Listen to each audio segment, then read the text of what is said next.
What happens when you have acquired your self-understanding, when your identity is formulated? How does it matter? What does it change? What impact does it have on us and on our lives? And listen, this is a very important insight. Whatever shapes your self-understanding the most, that is what your life will revolve around. That will become like the center of your life. That's where you will put most of your time and energy and efforts. It will be like a sun, and your life like a earth revolving around it. And you will be hoping that that main source of your identity then will satisfy the deep desires of your heart. See, if we can choose the right source for our identity, for our self-understanding, then our lives will be harmonious and balanced. And if we get it wrong, then our lives will be out of balance.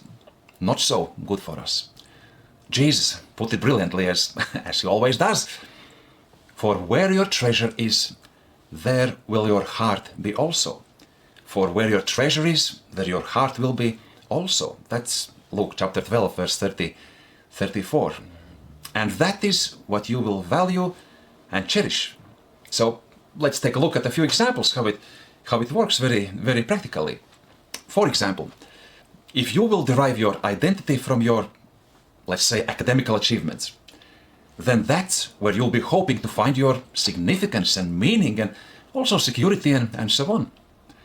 If you will derive your identity from your career, that's where you'll be hoping to find your significance and meaning and security and so on. If you will derive your identity from your marriage, from family, that's where you will be hoping to find your significance and meaning and security and so on. Those will be the suns around which your life revolves, and everything else in your life will be secondary. And there is yet another angle. Listen to this.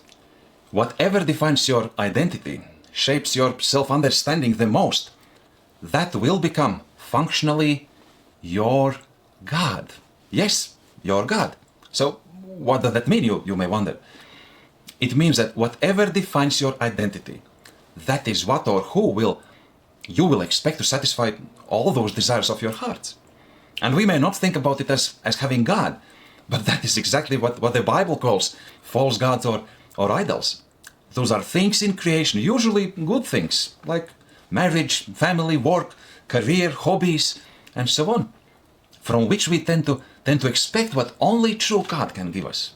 And if so, then they become functionally our gods. And see, this is one of the great insights of Dr. Martin Luther.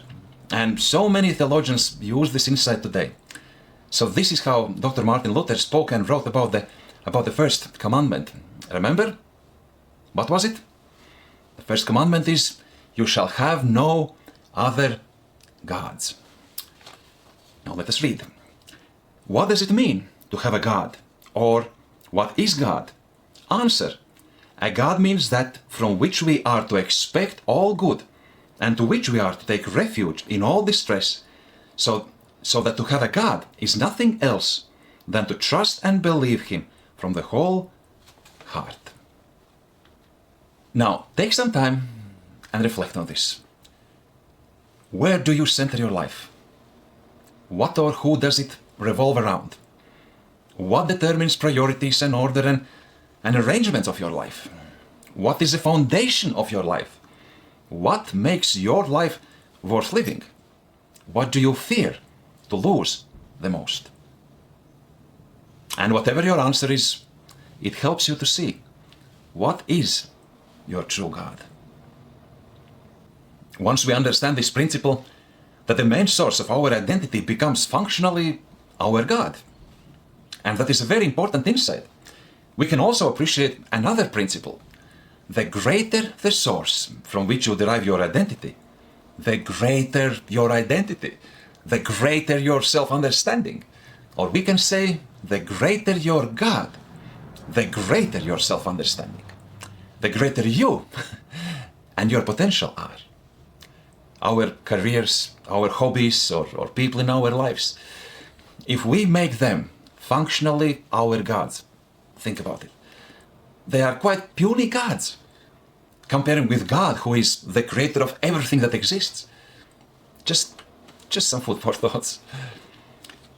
When we understand how we operate, this helps us to take a more objective look at our lives, perhaps more critical, more honest, and hopefully to diagnose what may be holding us back.